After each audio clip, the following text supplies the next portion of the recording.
Bismillahirrahmanirrahim. Assalamualaikum warahmatullahi wabarakatuh. Alhamdulillahirabbil alamin wassalatu wassalamu ala asyrafil anbiya'i wal mursalin nabiyina Muhammadin wa ala alihi wa sahbihi wa man tabi'ahum bi ihsanin ila yaumiddin, amma ba'd. Hadirin hadirat al-akhawat, khususnya yang mengikuti kajian kita pada hari ini, tentunya kita bersyukur kepada Allah atas nikmatnya, dan tentu nikmat yang terbesar yang kita diberikan, dikaruniakan oleh Allah pada hari ini, yaitu kita mengikuti kajian rutin kita dan melanjutkannya tentunya dalam bahasan-bahasan yang insyaallah bermanfaat dalam mengarungi kehidupan ini, yaitu ilmu atau bekal ilmu agama yang itu insyaallah sekali lagi akan bermanfaat di dunia dan juga di akhirat untuk kita semua biiznillah taala. Dan semoga Allah Subhanahu wa taala memberikan kita ilmu yang bermanfaat sekali lagi untuk sebagai bekal dalam kehidupan ini sampai akhirnya kita nanti diambil oleh Allah Subhanahu wa taala dalam keadaan Allah ridha kepada kita semuanya. Taib, kita sekarang membuka dan melanjutkan kembali tafsir As-Sa'di rahimahullahu ta'ala, dan kita akan memasuki ayat yang ke-180. Ya. Taib, jadi ayat 180 sebelumnya kita sudah melalui ayat 179 78, yaitu terkait dengan al-qisas. Ini sudah kita bahas tentunya pada ayat tersebut, bahwasanya al-qisas bagaimana Allah nyatakan di sini, walakum fil qisasi hayatun ya ulil albabi la'allakum tattaqun. Dan dalam qisas itu ada jaminan kelangsungan hidup bagimu, hai orang-orang yang berakal, supaya kamu bertakwa.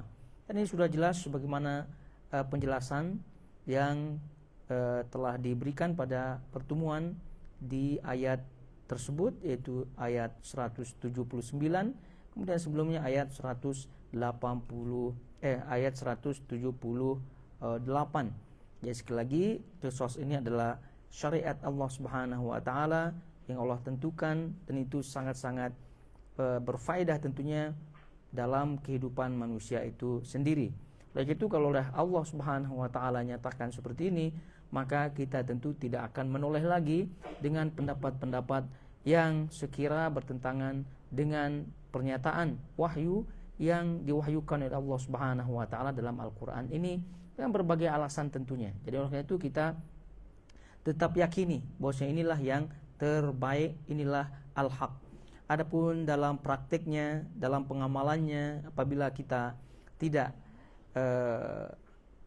kita tinggal di suatu negeri, lalu kemudian negeri tersebut belum atau tidak mengamalkan qisas ini sebagai syariat Allah Subhanahu wa taala, ya tentu itu bukan tanggung jawab kita. Dan juga kita tidak memaksakan diri untuk mempraktikannya atau melaksanakannya, karena yang pernah kita sebutkan bahwa yang mempraktikkan qisas ini atau yang berhak melakukan qisas ini adalah pemerintah. Jadi oleh itu, apabila pemerintah tidak melaksanakannya, maka ya tentu ini kita kembalikan kepada Allah Subhanahu wa taala, tanggung jawab mereka nanti di hadapan Allah Subhanahu wa taala. Adapun kita sebagai rakyat biasa ya tentu hanya sekedar meyakini bahwa ini adalah syariat Allah Subhanahu wa taala yang terbaik, namun apa daya kita tidak mampu untuk melaksanakannya. Jadi sekali lagi, tidak memaksakan diri untuk melaksanakan hukum-hukum syariat, had dan seterusnya, namun sekali lagi kita yakini dan kita berserah diri kepada Allah Subhanahu wa taala.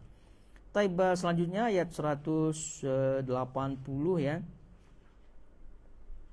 Taib, ayat 180 di situ kita lihat dan dibuka kitabnya. Allah Subhanahu wa taala berfirman di situ, kutiba alaikum idza hadara ahadakumul mautu in taraka khairanil wasiyatu lil walidaini wal aqrabin bil ma'ruf haqqan 'alal muttaqin.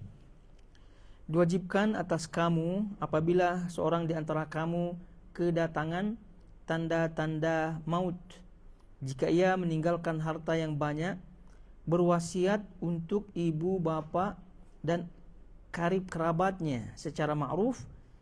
Ini adalah disebutkan di sini kewajiban atas orang-orang yang bertakwa. Jadi ini ayat kita melihat ya. Ayat ini menyatakan bahwa Allah Subhanahu wa taala memerintahkan berwasiat. Jadi tentu wasiat itu adalah sesuatu yang disebutkan oleh seseorang terkait dengan hartanya untuk dipindahkan kepada yang diwasiatinya setelah dia meninggal dunia tentunya. Jadi ini kalau kita melihat ayat ini, Allah Subhanahu wa taala mewajibkannya wasiat tersebut untuk siapa? Di sini disebutkan lil walidaini wal aqrabin. Nah, untuk ibu bapa, orang tua dan juga karib kerabat Tapi ini tentu sebagaimana yang disebutkan oleh para ulama bahwa ayat ini sebelum diturunkannya ayat waris. Sebelum diturunkannya ayat waris. Jadi setelah diturunkannya ayat waris, yaitu ayat waris yang dimaksud adalah ayat yang menyebutkan masing-masing bagian daripada ahli waris. Ahli waris setengah, seperenam, sepertiga, seperempat, seperdelapan dan seterusnya daripada ketentuan-ketentuan. Jadi oleh karena itu ayat ini diturunkan oleh Allah Subhanahu wa taala ya tentu sebelum diturunkannya ayat waris. Sehingga ayat ini disebutkan oleh jumhur ulama, ayat ini ayat yang di hadapan kita yang menerangkan atau yang menyebutkan kewajiban atas berwasiat kepada seseorang untuk kerabatnya dari orang tuanya dan juga kerabat lainnya. Dan ini tentu ayat ini bersifat umum ya. Ayat ini bersifat umum bahwasanya keumumannya masuk di dalamnya juga keluarga yang masuk ke dalam ahli waris. Karena kan kita ketahui bersama dalam keluarga itu kan ada yang sebagai ahli waris, yakni berhak untuk mendapatkan warisan sesuai dengan ketentuannya masing-masing. Ada juga keluarga yang ya tidak masuk ke dalam list ya untuk mendapatkan warisan tersebut. Nah, ini ayat bersifat umum. Jadi karena itu sebelum diturunkannya ayat waris, maka ini berlaku hukumnya wajib. Jadi bagaimana bentuknya ya sebagaimana yang disebutkan dalam ayat ini, bahwa seorang itu ketika merasa ajalnya sudah dekat dengan sakit-sakit ya, atau bahkan sebelumnya masih sehat. Jadi dia lihat hartanya itu lumayan. Nah, lalu kemudian disitulah dia menulis bagi fulan sekian. Maka ini hukum asalnya menurut ayat ini adalah wajib. Namun setelah diturunkannya ayat waris ya, ayat waris, jadi ini hukumnya tidak berlaku secara umum. Namun secara khusus. Maksudnya secara khusus adalah mereka-mereka yang mendapatkan wasiat tersebut adalah mereka-mereka dari kalangan ahli keluarga yang tidak masuk ke dalam list ahli waris atau list orang-orang yang berhak mendapatkan warisan. Dan ini juga yang disebutkan oleh Rasulullah SAW. Nabi SAW menyebutkan di situ, innallaha qad a'ta kulladhi haqqin haqqahu fala wasiyata liwarith. Sesungguhnya Allah Subhanahu wa taala telah memberikan kepada setiap orang yang memiliki hak akan hartanya, maksudnya sudah ada bagiannya masing-masing, maka tidak ada wasiat untuk ahli waris. Jadi kata Nabi SAW di sini, fala wasiyata liwarithin. Jadi tidak ada wasiat untuk ahli waris.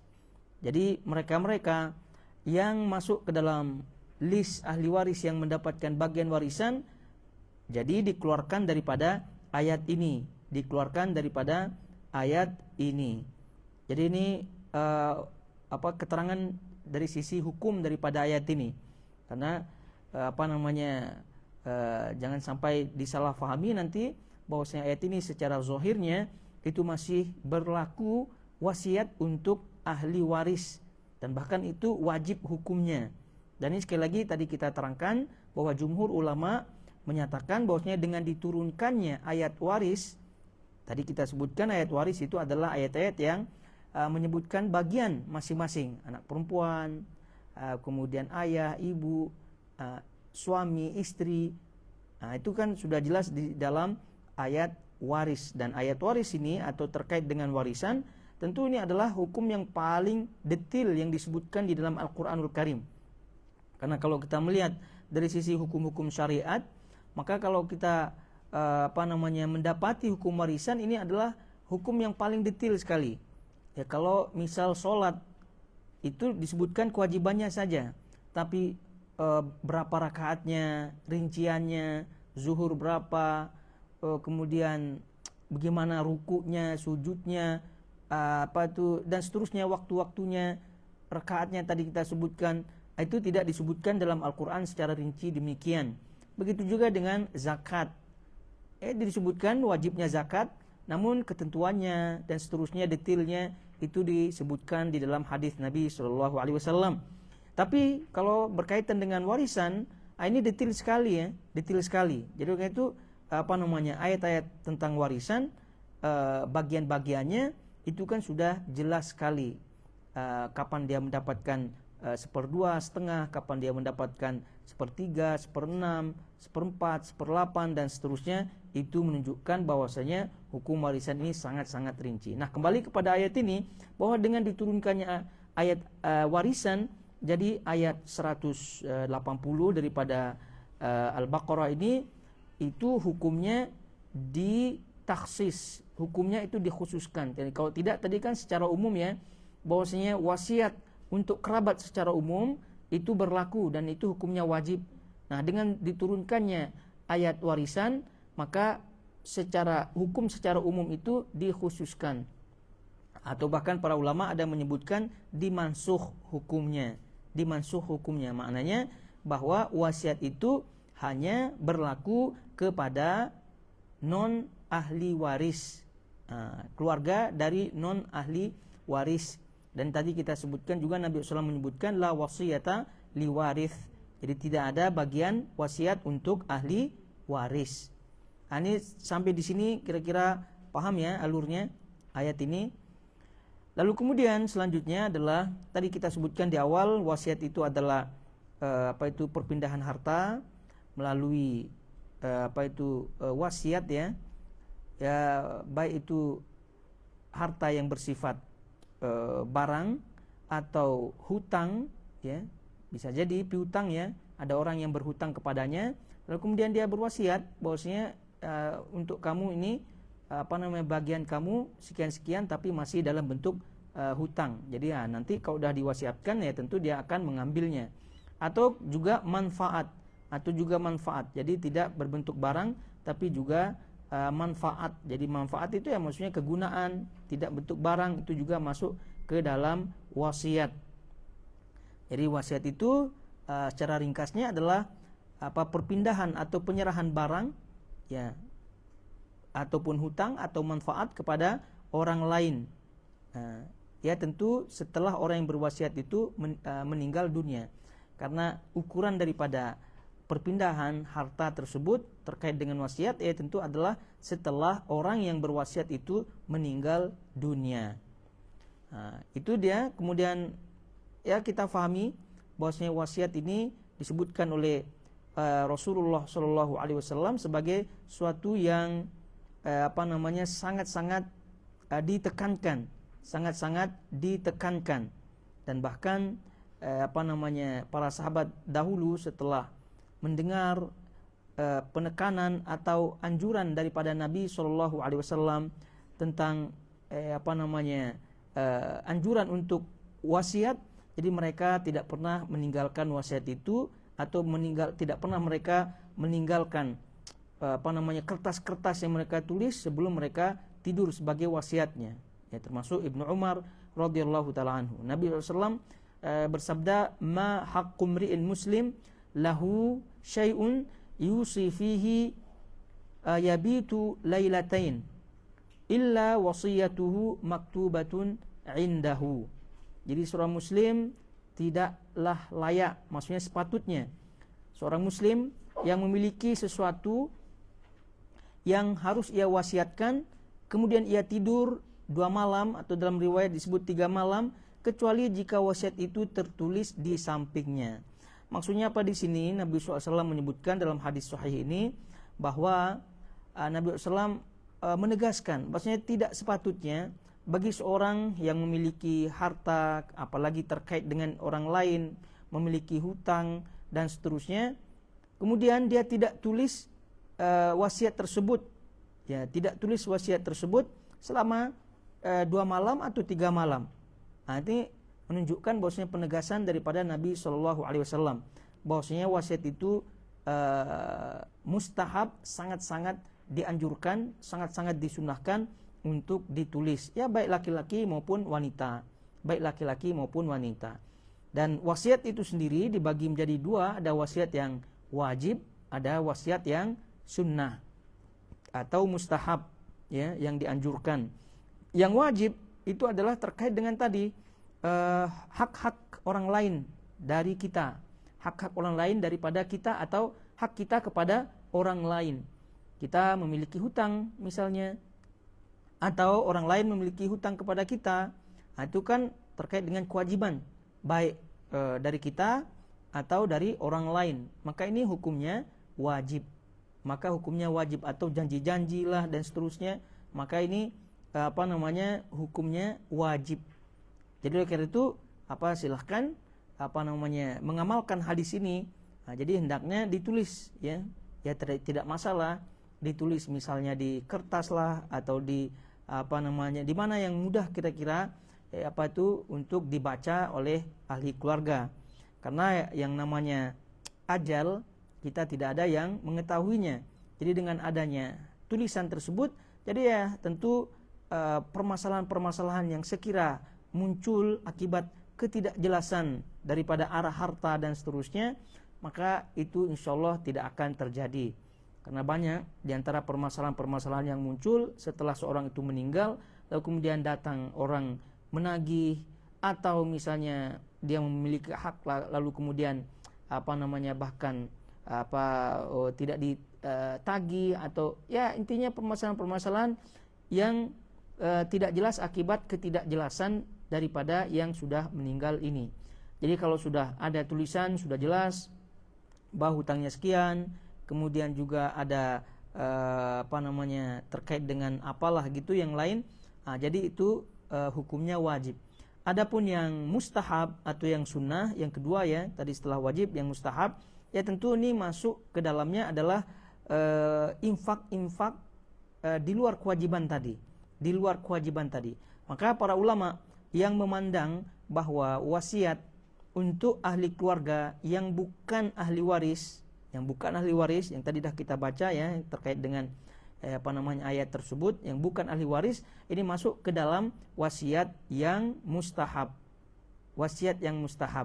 Atau mungkin juga wasiat kepada pembangunan, misalnya masjid lah, atau apa gitu yang lain yang terkait dengan infak fisabilillah, itu pun masuk ke dalam wasiat yang mustahab. Ya tentu wasiat yang mustahab ini hukum asalnya adalah terkait dengan jumlah, ya, kemudian juga terkait dengan kesepakatan ahli waris.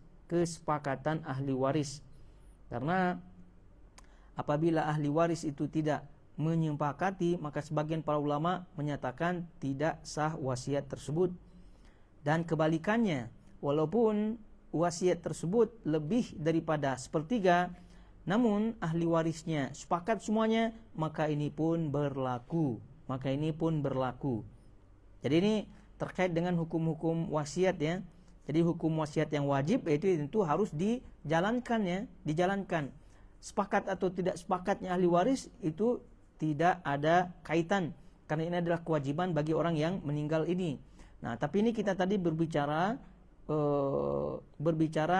wasiat yang hukumnya mustahab, wasiat yang hukumnya sunnah, yang tidak wajib. Nah, jadi yang wasiat yang tidak wajib ini terkait dengan ukuran atau banyaknya atau jumlahnya. Jadi Nabi SAW memberikan ukuran ats-tsulus sepertiga. Ats-tsulus sepertiga, sebagaimana dalam hadis Sa'ad bin Abi Waqqas ketika bertanya tentang hal ini kepada Nabi SAW. Oleh karena itu kata Nabi SAW, ats-tsulus was-tsulusu katsir, sepertiga, dan sepertiga itu dah banyak. Sepertiga dah banyak. Namun tadi kita sebutkan terkait dengan ahli waris, apabila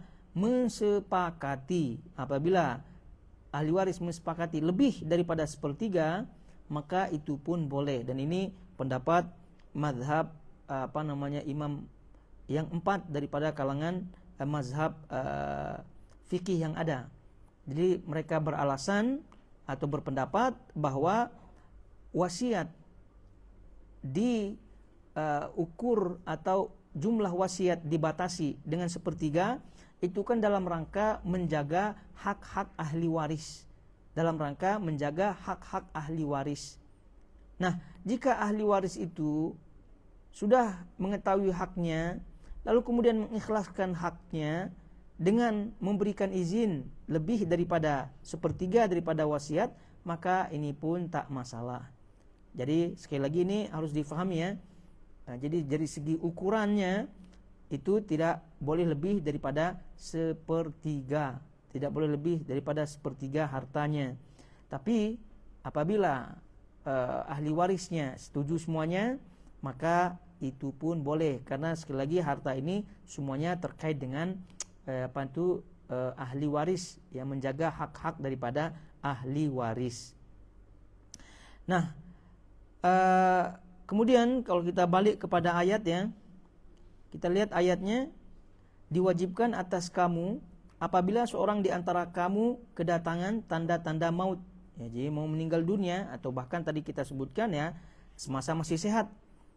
Jika ia meninggalkan harta yang banyak, berwasiat untuk ibu bapak dan karib kerabatnya secara ma'ruf, secara baik. Ini adalah kewajiban atas orang-orang yang bertakwa. Jadi dari penjelasan yang tadi kita sebutkan, maka wasiat, apa hukumnya wasiat? Tadi kita sebutkan, boleh kita sebutkan sebagai sunnah yang ditekankan, sunnah yang sangat-sangat dianjurkan. Tadi kita sebutkan, tidak sepatutnya seorang muslim, kata Nabi SAW, yang memiliki hak, baik hak dari dirinya atau dari orang lain, kemudian dia tidur 2 malam atau lebih, atau 3 malam, lalu kemudian dia tidak menulis wasiatnya, maka itu kata Nabi, tidak sepatutnya seorang muslim melakukan demikian atau tidur tanpa ada wasiat, lalu kemudian dia memiliki hak dan kewajiban terkait dengan orang lain. Berarti itu hukumnya adalah sunnah yang sangat ditekankan. Kemudian jika ia meninggalkan harta yang banyak, di sini disebutkan intaraka khaironil wasiyatu intaraka khairon, maka diterjemahkan di sini meninggalkan harta yang banyak. Intaraka khairon, jika ia meninggalkan khairon. Khairon kan maknanya adalah apa itu? Kebaikan, betul tidak? Ya, jadi Ibnu Abbas dan juga sahabat yang lain menafsirkan khairon di sini adalah harta yang banyak. Sehingga di sini diterjemahkan sebagai harta yang banyak.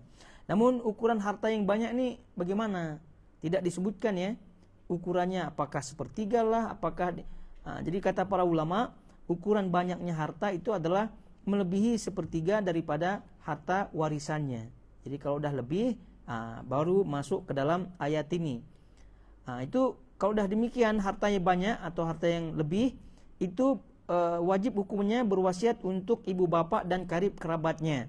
Tapi hukum kewajiban ini tadi kita sebutkan, setelah hukum warisan itu diturunkan, dan plus hadis Nabi SAW telah menyebutkan la wasiyata lil warith, tidak ada wasiat bagi ahli waris, maka para ulama menyatakan, ada yang mengatakan mansukh ayatnya yang ini, maksudnya dihapus hukumnya, kemudian ditetapkan hukum yang ada bagi ahli waris masing-masing bagiannya. Ada juga yang mengatakan bahwasanya ayat ini setelah turunnya ayat waris itu bersifat khusus. Sebelumnya ya ini bersifat umum. Apa maksudnya bersifat umum? Wasiat itu umum sifatnya, baik bagi keluarga yang termasuk ahli waris ataupun keluarga yang tidak termasuk ahli waris. Itu maksudnya bersifat umum. Namun setelah turunnya ayat waris, maka ayat ini bersifat khusus. Apa maknanya bersifat khusus? Khusus bagi mereka yang kerabat yang non ahli waris. Berarti dikeluarkan daripadanya keluarga yang bersifat atau yang masuk ke dalam ahli waris. Ini kira-kira satu arah tidak kita nih? Ya, jangan-jangan ada yang ke ke Doha, ada yang ke Al-Khur, gitu kan? Jadi intinya kita satu arah ya. Ya, mananya fokus. Jadi kalau kita melihat ya ini untuk meyakinkan kita ya, jadi untuk meyakinkan saja ya. Ini tidak, itu bahasa halusnya lah meyakinkan. Bahasa ekstrimnya imtihan. Ya. Ini kira-kira siapa yang bisa ulang tadi itu terkait dengan ayat ini, dengan kaitannya dengan hukum waris ini? Ada yang bisa ulang apa tidak? Kalau yang mengikuti online aman lah ya. Ya, mustahil lah kita tanya dia. Iya. Ini sebelumnya ya, kalau yang online mungkin tidak dengar suaranya ya, tapi tidak masalah. Ini privasi masing-masing.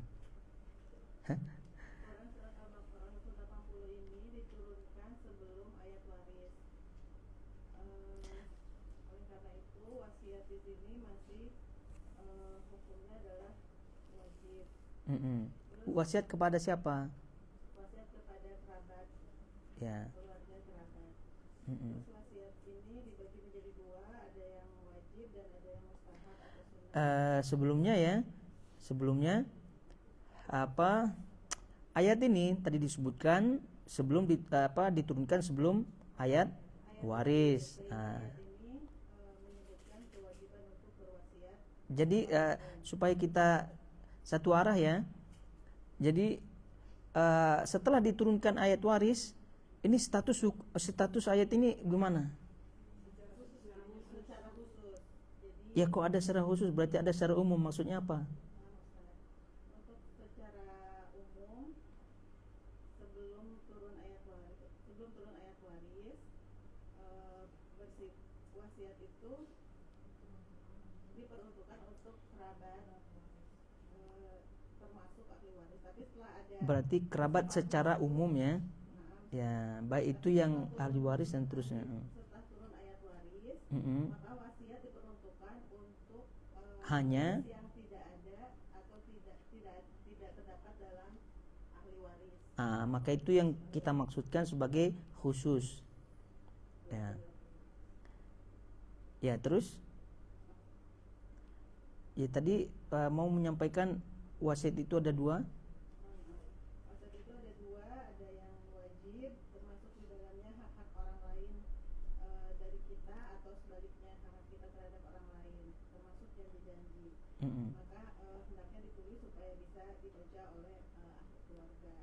Yang kedua mustahab, yang sunnah, termasuk infak-infak di luar kewajiban, termasuk wasiat untuk keluarga kerabat di luar garis ahli waris. Taib. Alhamdulillah ya, ini terwakili semua, jadi bisa dah mengamankan diri yang lain. Maksudnya tidak ditanya lagi. Taib. Jazakallah khairan atas jawabannya ya, dan itu cukup mewakili. Nah, jadi sudah tadi kita ulangi lagi, kita pertegas lagi, maka insyaallah kita yakin yang hadir dan juga yang mengikuti itu insyaallah paham. Nah, tapi poinnya adalah sekali lagi wasiat ini sangat-sangat disunahkan untuk ditulis baik laki-laki maupun wanita.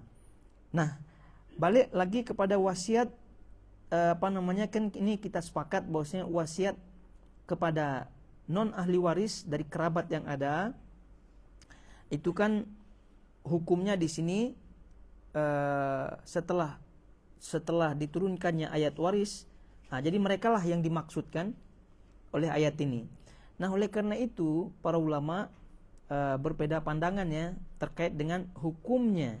Jadi setelah disepakati bahwasanya wasiat yang dimaksud di dalam ayat 180 setelah turunnya ayat waris adalah wasiat kepada keluarga non ahli waris. Nah, namun mereka berbeda pandangan. Ada yang mengatakan hukumnya adalah bagaimana hukumnya sekarang? Apakah hukumnya itu wajib? Apakah hukumnya sunnah? Apakah hukumnya mubah, boleh? Nah, ini tiga pendapat ini ada disebutkan oleh para ulama. Ada yang menyebutkan wajib, berarti kalau udah kita sebutkan khusus tadi ya, maksudnya dikeluarkan daripadanya kerabat yang ahli waris, berarti hukumnya tetap wajib, itu tidak. Walaupun dia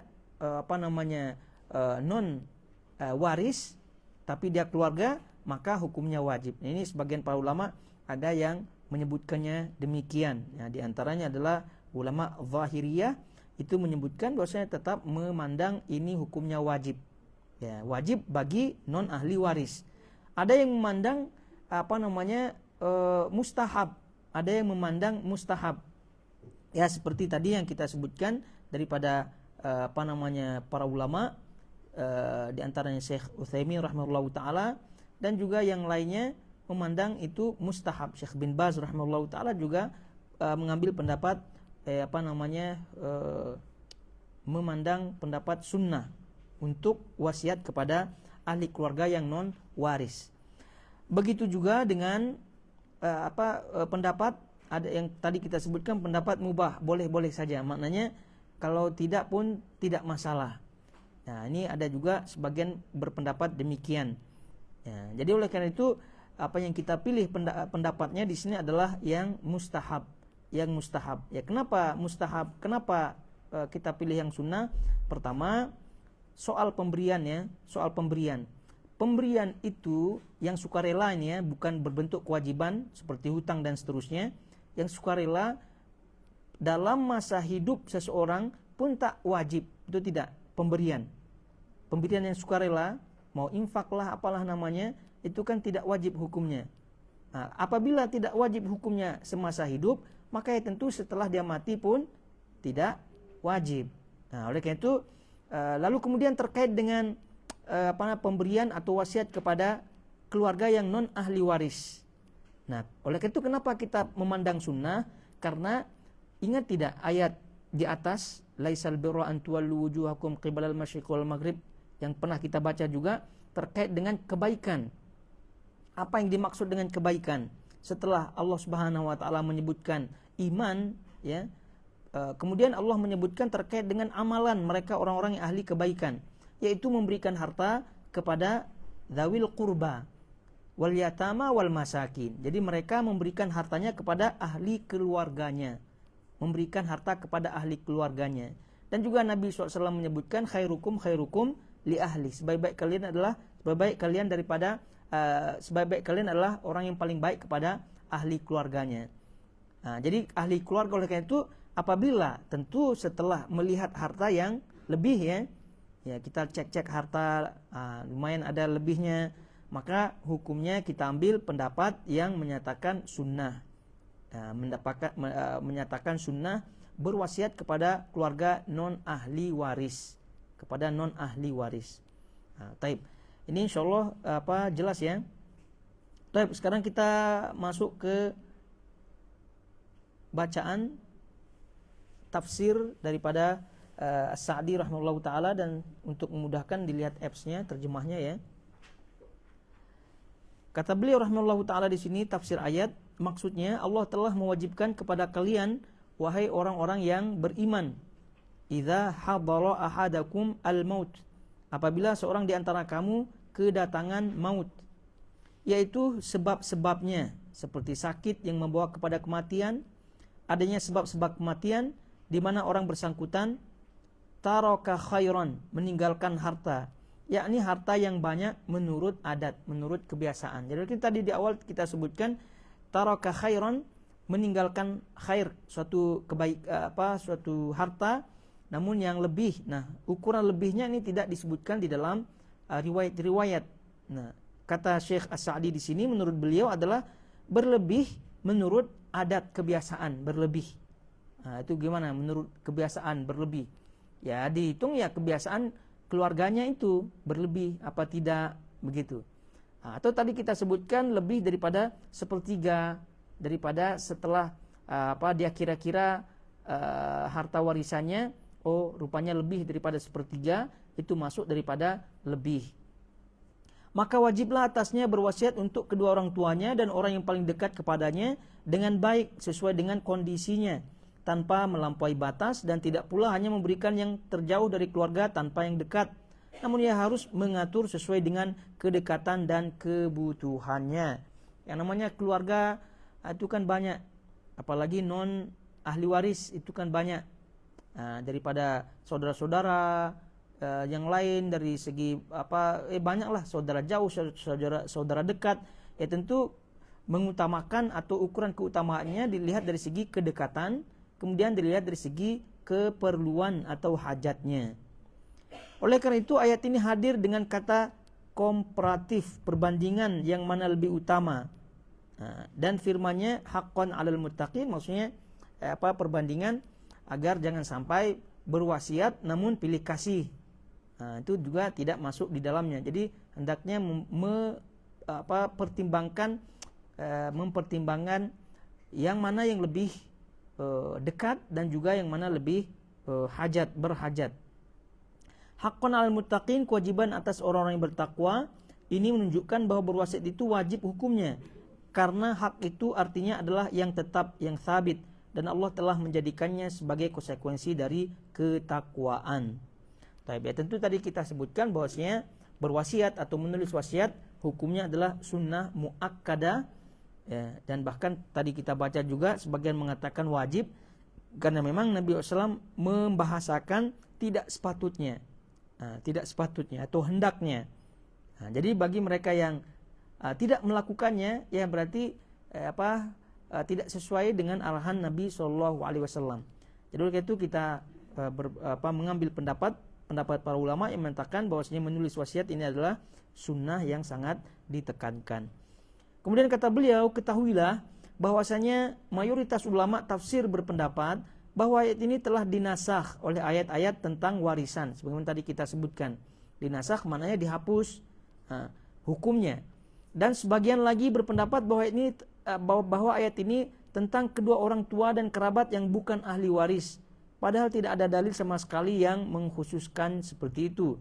Yang paling terbaik dalam hal ini dikatakan bahwa wasiat untuk orang tua dan kerabat secara umum Allah kembalikan kepada kebiasaan yang berlaku, lalu Allah menentukan bagi kedua orang tua yang ikut mewarisi dan selain keduanya daripada kerabat yang mewarisi, dan seterusnya daripada apa yang beliau sebutkan di sini. Jadi kita tidak baca lagi, karena kita cukupkan dari apa yang tadi kita sampaikan, bahwa ayat ini kemudian terkait dengan ayat warisan, lalu kemudian terkait dengan sabda Nabi SAW yang tadi kita sebutkan, dan juga keterangan daripada pembagian wasiat yang tadi kita sebutkan daripada para ulama, itu sudah mencukupi daripada apa yang disebutkan di sini. Taib. Kemudian selanjutnya kita baca ayat 181. Faman baddalahu ba'dama sami'ahu fa innama ithmuhu 'alal ladzina yubaddiluna innallaha sami'un 'alim. Maka barang siapa yang mengubah wasiat itu setelah ia mendengarnya, maka sesungguhnya dosanya adalah bagi orang yang mengubahnya. Sesungguhnya Allah Maha mendengar lagi Maha mengetahui. Ya tentu setelah wasiat ini sudah ditulis, kemudian sudah tadi disebutkan lengkap syarat dan rukunnya, lalu kemudian tidak dijalankan, maka itu dosanya sangat besar. Sebab itu Allah menyatakan di sini maka sesungguhnya dosanya adalah bagi orang-orang yang mengubahnya. Sesungguhnya Allah Maha mendengar lagi Maha mengetahui. Terkait dengan wasiat ya tadi kita sebutkan rinciannya.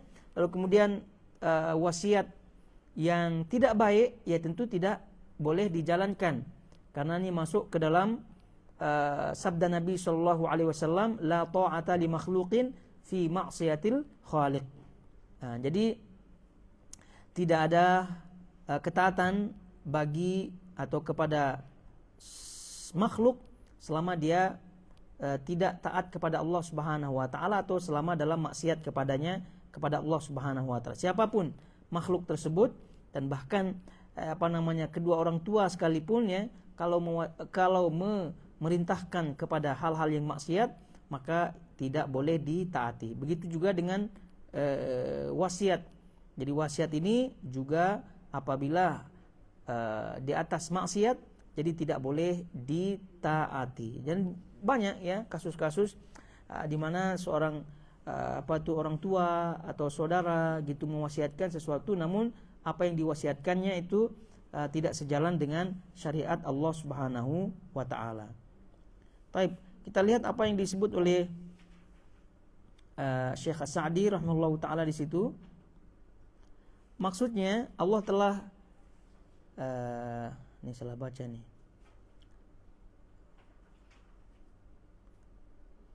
Dan ketika ada kemungkinan seorang tidak mau berwasiat karena ada dugaan, diperhatikan kata beliau, dan ketika ada kemungkinan seseorang tidak mau berwasiat karena ada dugaan bahwa setelah kematiannya wasiatnya itu akan dirubah, maka Allah berfirman, faman baddalahu, maka barang siapa yang merubah wasiat itu, yakni wasiat bagi orang-orang yang disebutkan atau selain mereka, ba'dama sami'ahu, setelah ia mendengarnya, maksudnya setelah dia memahaminya, mengetahui jalannya dan pelaksanaannya, fa innama itsmuhu 'alal ladzina yubaddiluna, maka dosanya adalah bagi orang-orang yang mengubahnya. Jadi maknanya apa? Kalau udah kita tulis lalu kemudian dirubah, maka ya tentu dosa bagi yang merubahnya. Maknanya apa? Maknanya jangan kita tidak menulis wasiat gara-gara kita khawatir nanti dirubah, khawatir atau takut nanti diapa-apakan dan seterusnya. Jadi kalau udah kita fahami, maka kewajiban bagi kita adalah menulisnya. Adapun apabila selanjutnya dirubah, ada gantian dan seterusnya, maka yang mendapatkan dosa adalah orang-orang yang menggantikannya. Kalau tidak demikian, maka sesungguhnya orang yang berwasiat itu telah tetap pahalanya di sisi Allah. Ini kata beliau di sini, kalau udah kita jalankan kewajiban kita dengan menulis wasiat tersebut, apalagi wasiat yang wajib, maka tetap pahalanya di sisi Allah. Sedangkan dosanya, karena innallaha samiun alim, sedangkan dosanya adalah atas orang yang merubah wasiat tersebut, karena innallaha samiun alim, sesungguhnya Allah Maha mendengar. Dia mendengar seluruh suara, di antaranya adalah bahwa dia mendengar tentang isi wasiat dari seorang yang berwasiat, maka sepatutnya ia menyadari bahwa zat yang Maha mendengar lagi Maha melihat selalu mengawasinya, dan ia tidak boleh berlaku zalim dalam wasiatnya itu. Kata Allah Subhanahu wa taala firman-Nya, alim, lagi Maha mengetahui tentang niatnya dan mengetahui tentang perbuatan orang yang diberikan wasiat tersebut.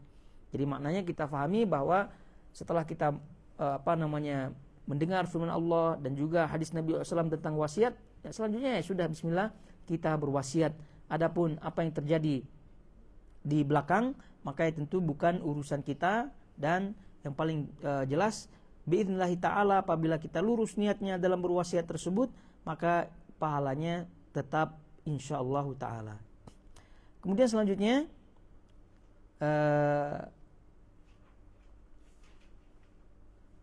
ayat 182 ya. Ayat 182 di situ, faman khafa min musin janafan au ithman fa aslaha bainahum fala ithma alaih innallaha ghafurur rahim. Akan tetapi barang siapa khawatir terhadap orang yang berwasiat itu berlaku berat sebelah atau berbuat dosa, lalu ia mendamaikan antara mereka, maka tidak ada dosa baginya. Sesungguhnya Allah Maha Pengampun lagi Maha Penyayang. Ini kita baca langsung apa keterangan daripada Syekh As-Sa'di rahimahullahu taala, dan silakan disimak, diikuti. Kata beliau, sedangkan wasiat yang mengandung kesewenang-wenangan, ketidakadilan dan dosa, artinya kezaliman ya, maksiat tadi kita sebutkan, maka sayogianya orang yang menyaksikan orang yang berwasiat saat melakukan wasiat untuk memberikan nasihat kepadanya dengan apa yang terbaik dan paling adil, dan agar ia mencegahnya daripada kezaliman dan ketidakadilan tersebut, yaitu condong karena suatu kesalahan yang tidak disengaja. Sedangkan dosa itu adalah bila disengaja dalam melakukannya. Ini kita pahami ya, bahwa ayat ini juga memperingatkan bagi kita yang melihat seorang yang berwasiat, atau mungkin saja ada orang yang minta nasihat kepada kita tentang wasiat yang akan dituliskannya, maka hendaknya kita yang mengetahui memberikan nasihat bahwasanya wasiat ini, seperti ini, wasiat ini tidak boleh ini, tidak boleh ini, dan seterusnya, daripada nasihat-nasihat yang al-haq, yang baik, supaya orang ini tidak jatuh ke dalam kesalahan dan kemaksiatan dengan secara tidak sengaja. Kata beliau rahimahullahu taala, namun bila orang menyaksikan itu tidak melakukan hal di atas, maka sebaiknya ia mendamaikan antara orang-orang yang diwasiatkan kepada mereka dan berusaha menciptakan keadilan di antara mereka dalam bentuk kesepakatan bersama dan perdamaian, dan menasihati mereka agar menunaikan segala kewajiban-kewajiban yang ditanggung orang yang meninggal dari mereka tersebut. Maka orang ini telah melakukan kebaikan yang agung dan tidak ada dosa baginya, sebagaimana yang harus ditanggung oleh orang yang merubah wasiat yang zalim tersebut. Artinya apabila wasiat tersebut sudah ditulis ya, lalu kemudian wasiat tersebut berupa kezaliman, ada orang yang banyak dapatnya, ada orang yang lebih sedikit dapatnya, namun itu tidak sesuai dengan haknya masing-masing, maka orang yang memiliki kemampuan, ya mungkin di sini orang yang dituakan, tokoh dan seterusnya, itu hendaknya mendamaikan. Ya, walaupun wasiat itu sudah ditulis, namun karena terkait dengan hak-hak yang lain, ya diusahakan didamaikan, diberikan penjelasan. Jadi itu juga pentingnya kita mengetahui hukum-hukum yang ada. Ya siapa tahu kita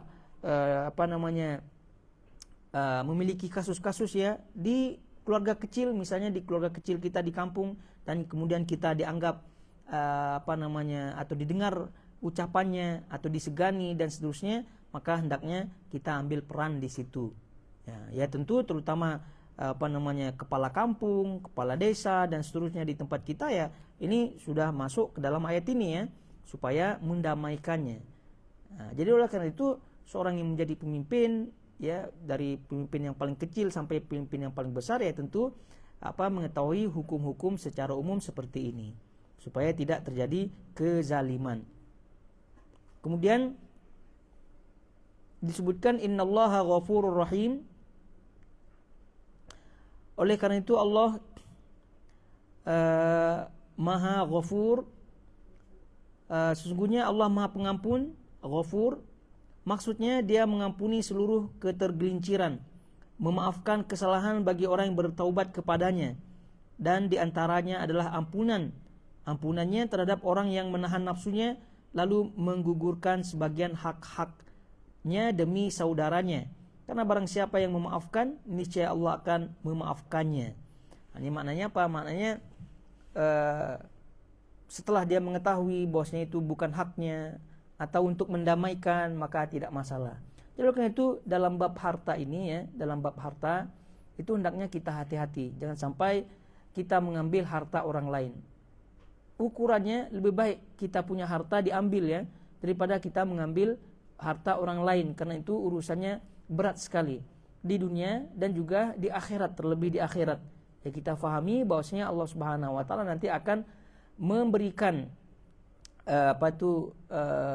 hak kepada orang-orang yang memiliki hak untuk mengambil haknya kepada orang yang pernah menzaliminya di dunia.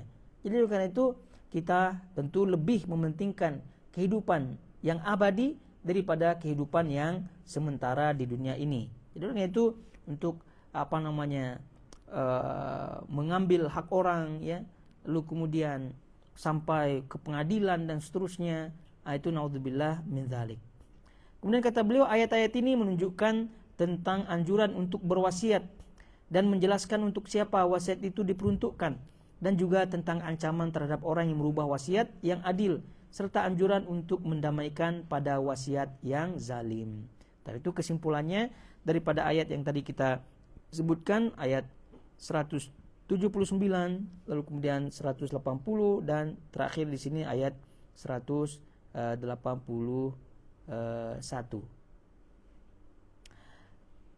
dan juga 182. Taib. Kiranya sampai di sini, dan insyaallah kita akan lanjutkan pada ayat berikutnya, karena ayat berikutnya adalah terkait dengan bahasan puasa. Taib. Kita cukupkan sampai di sini, dan kita melihat dulu apa itu pertanyaan yang ada.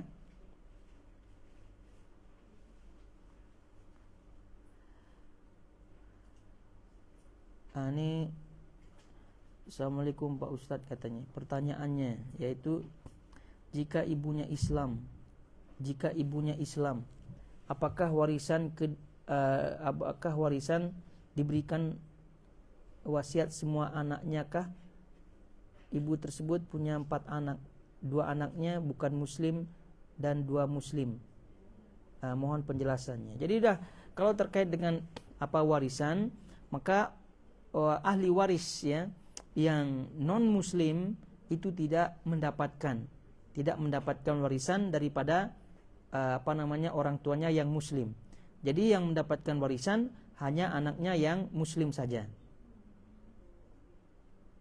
Ini juga tadi pertanyaannya juga nih agak tidak jelas, ya, karena menulis di sini jika ibunya Islam, apakah warisan diberikan wasiat semua anak? Ini tidak jelas juga, ya, pertanyaannya. Namun terkait dengan warisan yang diberikan kepada non muslim, maka ini tidak berlaku. Jadi warisan hanya kepada orang muslim saja. Jadi jika anaknya 4, ada 2 yang bukan muslim, ada 2 yang muslim, berarti yang masuk di dalamnya adalah yang muslim saja. Ini ada di WhatsApp juga, kita selesaikan urusan dengan WhatsApp dulu, ya. Soalnya bagaimana hukumnya jika dalam keluarga ada murtad, tapi ahli waris lainnya masih memberikan hak atas ahli waris yang murtad tersebut? Lalu atas kesepakatan beberapa ahli waris, tanpa mengindahkan pendapat ahli waris yang lain, bahwa harta waris yang ada tidak boleh dibagikan kecuali ketika ada ahli waris yang perlu, misalnya untuk bayar sekolah anak dan sebagainya. Sementara ahli waris yang tidak setuju pun tidak didengar pendapatnya, dan harta waris tetap di tangan beberapa ahli waris yang menurut yang lainnya sudah berlaku tidak adil. Pertanyaannya, apakah ahli waris yang ditahan haknya itu akan terbawa dosa atas hak yang bila dibagikan? Terlebih ada yang jadi murtadin yang tetap dapat bagian. Apakah ahli waris yang ditahan haknya itu akan terbawa dosa? Jadi ini ya, tentu permasalahan yang ya kadang terdapat juga yang masalah-masalah seperti ini, ya. Ahli waris sebagian tidak setuju. Jadi intinya bahwasanya ahli waris itu harus sepakat, ya, terkait dengan pembagian warisan, lalu kemudian juga terkait dengan wasiat tadi kita sebutkan. Nah, kalau kasus yang ada di sini, apakah ahli waris yang ditahan haknya itu akan terbawa dosa? Ya, selama dia tidak ridho, maka ya tentu tidak dosa. Ya, kecuali kalau dia ridho, karena tadi kita sebutkan bahwasanya kalau dah murtad, ya, kita fahami mereka tidak mendapatkan waris. Sebagaimana halnya tadi kita sebutkan non muslim tidak mendapatkan waris. Namun ada sebagian ahli waris juga ngotot, ya, memaksa untuk memberikan dia, ya. Kalau dia tidak ridho sebagian, maka yang tidak ridho ini tidak mendapatkan dosa biidznillah ta'ala. Jika seorang ayah meninggal terlebih dahulu daripada ayahnya, jika seorang ayah meninggal terlebih dahulu daripada, berarti anak, ya, ya, anak lah. Ini terlalu sayang kepada ayah ya. Jadi jika seorang anak meninggal terlebih dahulu daripada ayahnya lah, atau statusnya sudah ayah lah ya. Ya. Kemudian ayahnya meninggal, maka bagian warisan yang buat anaknya meninggal terlebih dahulu, itu boleh diberikan kepada cucunya dari anak yang telah meninggal. Ini sebagian nyambung ya pertanyaannya, atau anaknya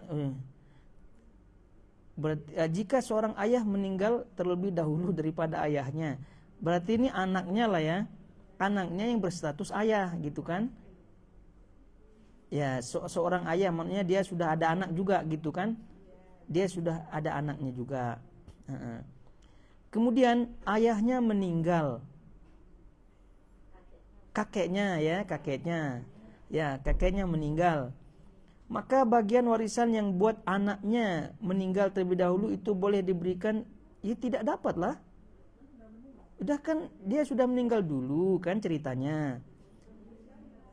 Ya, kan apa yang mendapatkan warisan itu adalah yang hidup ya ketika ahli waris, ketika yang mewarisi, dalam hal ini ayahnya ini masih meninggal gitu kan. Sementara ayahnya, maka sebab itu ayah-ayah semua ya. Ya. Jadi ini intinya kita pahami. Jadi kita bahasa mudahnya lah ya, bahasa mudahnya nih kita bisa mudahkan pertanyaan ini. Jika seorang anak, ya ini bahasa kita lah ini ya. Jika seorang anak meninggal terlebih dahulu daripada ayahnya, kan? Kemudian ayahnya ini meninggal. Nah, maka bagian warisan yang buat anaknya, buat cucunya, ya. Maka bagian warisan yang buat cucunya dari anaknya yang telah meninggal terlebih dahulu tadi, ini kata penanya, cucunya meninggal terlebih dahulu itu boleh diberikan kepada cucunya dari anak. Nah, jadi tidak boleh ya. Ya kenapa? Karena asalnya ayahnya dari cucu-cucu yang anaknya tadi meninggal dunia lebih dulu lah, gitu kan? Ya, jadi intinya, jadi karena haknya itu ya, kecuali kalau ayahnya itu masih hidup ya, ayahnya masih hidup, dia dah dapat warisan, meninggal gitu, tidak lama setelah dapat warisan meninggal dunia, ya barulah dia mendapatkan. Tapi kan itu tidak namanya cucu lagi ya, dia mendapatkan bagian daripada ayahnya. Ya gitu. Ini kira-kira yang nanya nyambung ya, ini yang hadir nyambung semua ini. Paham ya? Apanya? Oh iya, terputus dia. Ya, terputus dia. Karena apa? Karena bapaknya yang semestinya dapat, ya tidak dapat gitu kan? Ya, tidak dapat. Dia sudah meninggal.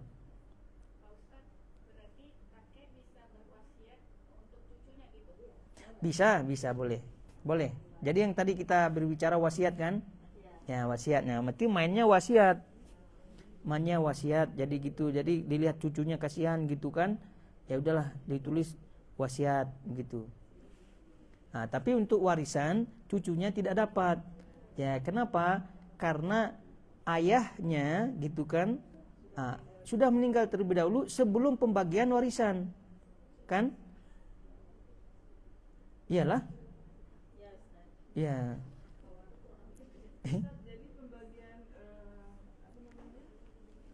Jadi sebentar dulu ya. Ya, yang bertanya ini mudah-mudahan paham ya. Yang di WhatsApp ini. Pahamlah insyaallah ya. Ya, terus selanjutnya yang di sini.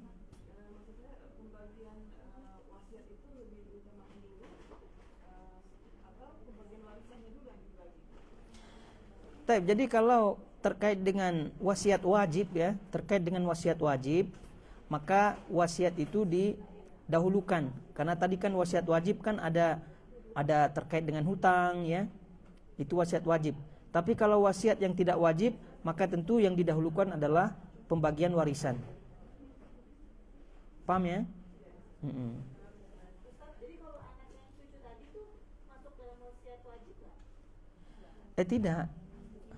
Iya, tidak. Ya, karena dia wasiat kepada ahli waris yang non keluarga yang non ahli waris. Oh ya, itu cerita lain. Ya, ini banyak cerita kita. Hah? Ya, kalau anaknya tidak ada lagi semua ya, larilah, dia barulah dia lari ke cucu ya. Oh iya, jadi kayak apa itu kalau anak yang nggak ada Ustaz? Iya, Langsung ke cucu. iya ke cucu dia. Tapi kan dilihat juga ahli waris yang lainnya. Iya. Tidak semudah itulah. Hah? Jadi oleh karena itu kalau bab warisan ini kita nasihatkan untuk jumpa langsung dengan misalnya badan tertentu di situ kan, ya, atau kuahnya lah di situ kalau dia paham ahli waris. Kalau tidak misalnya ada siapalah gitu, badan-badan tertentu ya untuk langsung berhadapan di situ untuk ditulis mana yang kira-kira nih keluarganya, kan harus di track dulu tuh, harus di track dan seterusnya. Nah, tapi kalau misalnya agak susah di track dan seterusnya, tadi pernah kita sebutkan bahwa ada sistem bagian warisan. Sistemnya adalah sistem taradhi, sistem ridho. Nah, jadi kalau masing-masing ahli waris ridho terhadap bagiannya, ya maka ya sudah, walaupun itu bukan bagian aslinya yang ada di dalam syariat, tapi dia ridho untuk mendapatkannya, maka itu tak masalah. Kalau dizolimi Ustaz, tapi ahli waris yang lainnya ridho, itu baik atau enggak Ustaz? Jadi ada anak angkat yang tiba-tiba diaku oleh keluarganya bahwa anak itu sah secara hukum, Iya. akhirnya mendapat waris, padahal dia anak angkat dan ya itu cuma permainan hak di atas sebutkan saja, sehingga dia mendapat waris, padahal keluarga yang lain sebenarnya lebih berhak, tapi daripada ribut akhirnya mengikhlaskan. Oh iya, jadi kalau anak angkat itu sudah jelas tidak dapat warisannya. Ya, tapi karena dipaksakan sesuai dengan hukum negara lah ya. Apa bahasanya, hukum positif lah ya. Jadi balik lagi, kalau dia ikhlas ya, kalau dia ikhlas berikannya, ya berarti dia ikhlas ya hukumnya. Tapi kalau dia masih tidak ridho, ya maka tentu itu harta yang tidak halal bagi orang tersebut. Maka bagi orang yang mendapatkannya, dalam hal ini anak angkat tersebut, kalau dia paham, maka tentu dia tidak akan terima. Dia akan tidak terima. Jadi ya kalau dia paham ya. Tapi kalau dia tidak paham, kalau dia mau terima juga, ya tergantung yang memberikannya. Jadi kalau ahli warisnya, ya sudahlah, daripada ribut nanti kita tuntut di akhirat saja. Ya berarti itu nanti berlanjut di akhirat. Nah, jadi karena itu ini poinnya itu tidak benar. Poinnya tidak benar, maka hendaknya dijelaskan lebih dahulu kepada anak angkat tersebut sehingga terjadi perdamaian lah. Mungkin saja perdamaiannya ya sudahlah diambil oleh ahli waris yang asli, lalu kemudian dia melihat kasihan kepada anak angkat ini, ya udahlah diberikan berapalah begitu untuk sebagai untuk menyenangkan hatinya, ya ini bagian daripada perdamaian. Tapi kalau dia tidak ikhlas, ucapannya saja ikhlas tapi hatinya tidak ikhlas, ya nanti berurusan di akhirat tentunya. Nah, saya mau bertanya dua pertanyaan. Yang pertama, apakah setiap manusia itu kan pasti akan merasakan pada kematiannya? Bagaimana dengan orang yang mati mendadak dan mungkin saja dia tidak tahu atau merasakan tanda-tanda kematian tersebut sehingga dia tidak sempat membuat wasiat? Apakah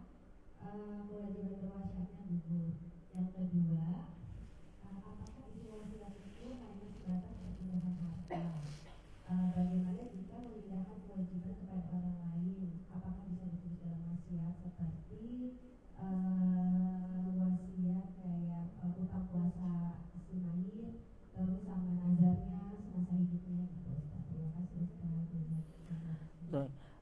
Yang pertama tadi gimana, ulang sedikit poinnya lah. Bagaimana dengan orang yang mati mendadak? Apakah kewajiban berwasiat itu akan gugur secara otomatis atau dia akan berdosa gitu Ustaz? Taib, Dia nggak tahu ya ya mungkin dia nggak merasakan tanda-tanda tersebut. ya. Taib, jadi kita berbicara tadi bahwa hukum yang kita pilih daripada hukum menulis wasiat adalah hukumnya sunnah. Berarti berbicara konsekuensi, tidak berbicara keutamaannya. Kalau kita berbicara keutamaan ya tentu rugilah kita bagi kita yang tidak menjalankan sunnah tersebut, itu tidak. Kalau kita berbicara keutamaan. Tapi kalau berbicara konsekuensi, kan konsekuensi daripada sunnah atau mandub istilah ulama, itu kan konsekuensinya tidak berdosa apabila tidak melakukannya. Maka oleh karena itu sebagai jawaban daripada pertanyaan tadi, jika orang itu meninggal dunia secara mendadak atau bahkan sebelumnya tidak menulis wasiatnya, apakah dia berdosa apa tidak, maka hukum asalnya ya merujuk kepada hukum pendapat yang tadi kita sebutkan, itu tidak berdosa. Namun ya tentu keutamaannya ya tidak didapatkan. Karena pertama keutamaannya adalah mengikuti sunnah Nabi SAW. Keutamaan yang kedua adalah menjauhkan daripada hal-hal yang tidak diinginkan terkait dengan harta. Kan kalau sudah jelas wasiat tersebut, maka kan sudah jelas alur-alur harta tersebut. Selesai kita dari pertanyaan pertama ya. Kemudian yang kedua terkait dengan apa tadi? Oh ya, itu pun masuk juga. Itu pun masuk juga dalam wasiat. Itu pun masuk juga dalam wasiat. Tadi kita sebutkan tidak hanya terkait dengan harta, tapi juga terkait dengan janji-janjinya. Terkait dengan janji-janjinya. Ya, jadi kalau ada janji-janji, misalnya tadi disebutkan ada puasanya, ya karena dia kalau tidak tulis kan nanti tidak ditahu oleh keluarganya. Tidak ditahu oleh keluarganya apakah dia ada hutang puasa atau apalah dan seterusnya, atau janji-janji ke tempat yang lain gitu kan. Itu bagian daripada wasiat yang mustahab yang hendaknya ditulis. Nah,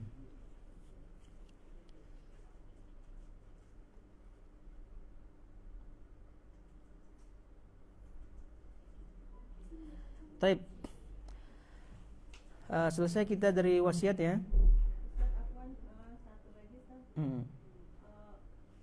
Ada kalau misalkan orang tua memberikan hibah seluruh hartanya semasa dia hidup kepada anaknya, dihabiskan gitu Ustaz.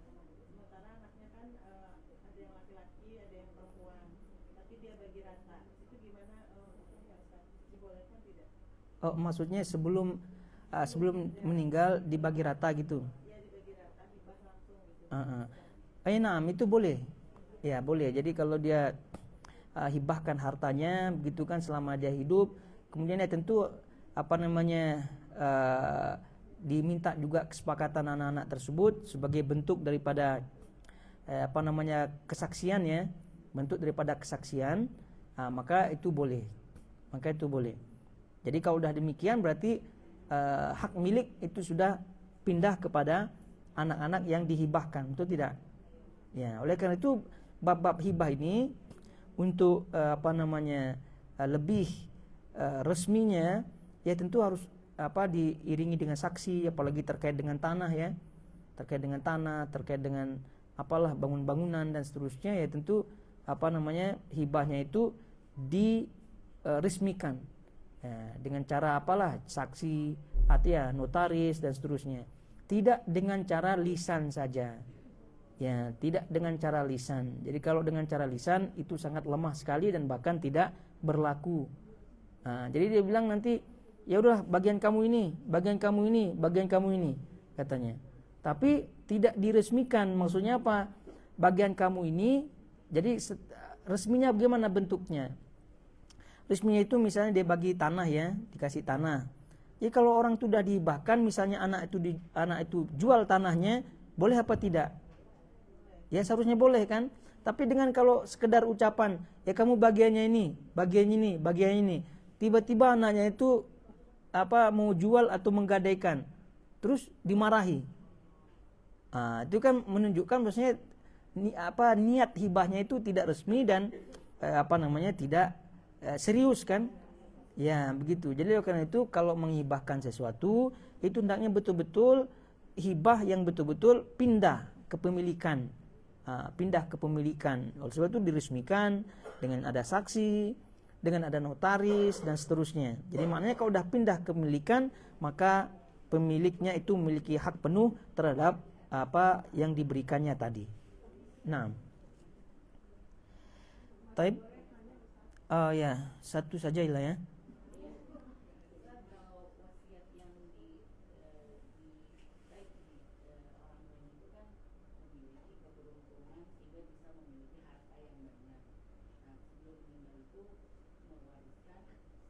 Coba diulangi dari awal.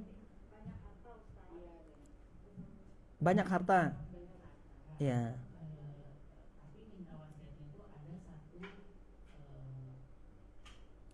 Rumahnya yang di kawasan elit gitu ya, dimilikan itu nggak boleh dijual, mintanya tetap harus ada buat tempat ngumpul untuk anak-anaknya nanti cucunya dan segala macam.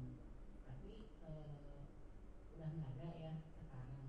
Nah anak-anaknya ini kayaknya agak keberatan untuk memaintain si rumah ini dan pajaknya dan segala macam. Yeah.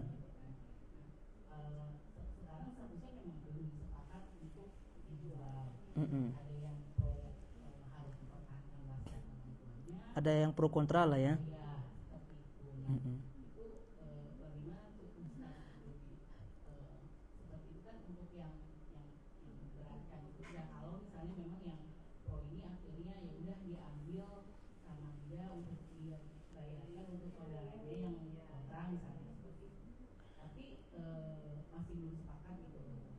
Iya. Jadi intinya itu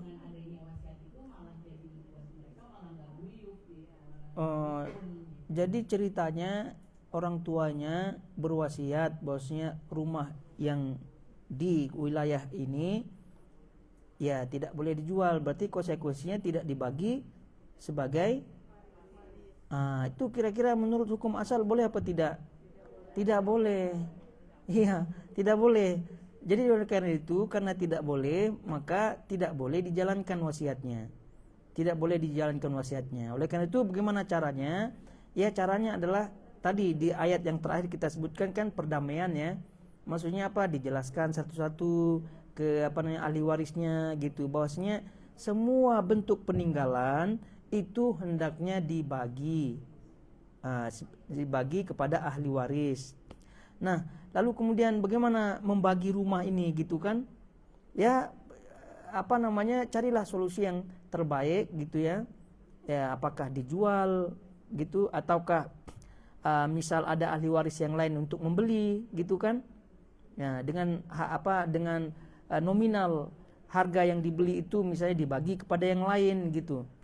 Nah, jadi poinnya adalah bahwa wasiat yang tadi itu tidak bisa dijalankan. Kenapa? Karena menyelisihi hukum asal daripada syariat yang menyatakan bahwa setiap harta, mau kecil lah, mau besar lah, yang meninggal dunia itu sudah berpindah kepada ahli waris. Pindah kepada ahli waris secara otomatis kepada ahli waris. Nah, cuma caranya itu yang melalui mekanisme pembagian-pembagian yang tadi disebutkan dalam syariat atau dengan cara ridho masing-masing, dengan cara ridho masing-masing. Nah, kan nanti soalnya itu akan berkelanjutan nanti itu terkait dengan rumah tersebut. Nah, jadi oleh karena itu pembagian waris ini hendaknya cepat-cepat diselesaikan, jangan ditunda-tunda. Jangan ditunda-tunda. Karena ada sebagian orang berpendapat ya, belum 40 hari gitu kan, atau masih kecium lah bau almarhum gitu kan, masih kecium bau almarhum, sudah bicara harta warisan. Ini dikiranya tamak kan, dikiranya apa gitu. Padahal itu solusi yang terbaik, karena Islam menyatakan bahwasanya segera untuk membagi warisan, karena nanti akan bermasalah di kemudian hari. Ya contohnya rumah yang tadi satu buah itu kan, ya satu rumah ini, ya mungkin anak-anaknya tidak bermasalah, meninggal satu anaknya kan jatuh kepada cucunya, betul tidak? Nah nanti cucunya itu akan susah urusannya, jadi ujung-ujungnya menzalimi satu sama lainnya. Jadi karena itu apabila wasiat tersebut terkait dengan maksiat, tidak kezaliman dan seterusnya, baik langsung maupun tidak langsung, maka ini tidak boleh dijalankan, dan solusinya adalah silahkan membicarakan dengan ahli keluarga wasiat, ahli keluarga ahli waris dan seterusnya dengan sebaik-baiknya. Nah, iya.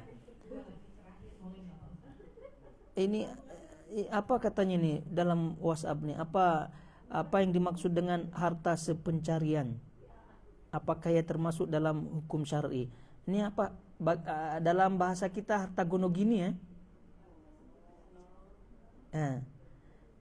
Ya contoh, suami membeli rumah dengan hasil total dari suami, tapi hukum negara memberikan hak 50% kepada istri atas dasar harta sepencarian.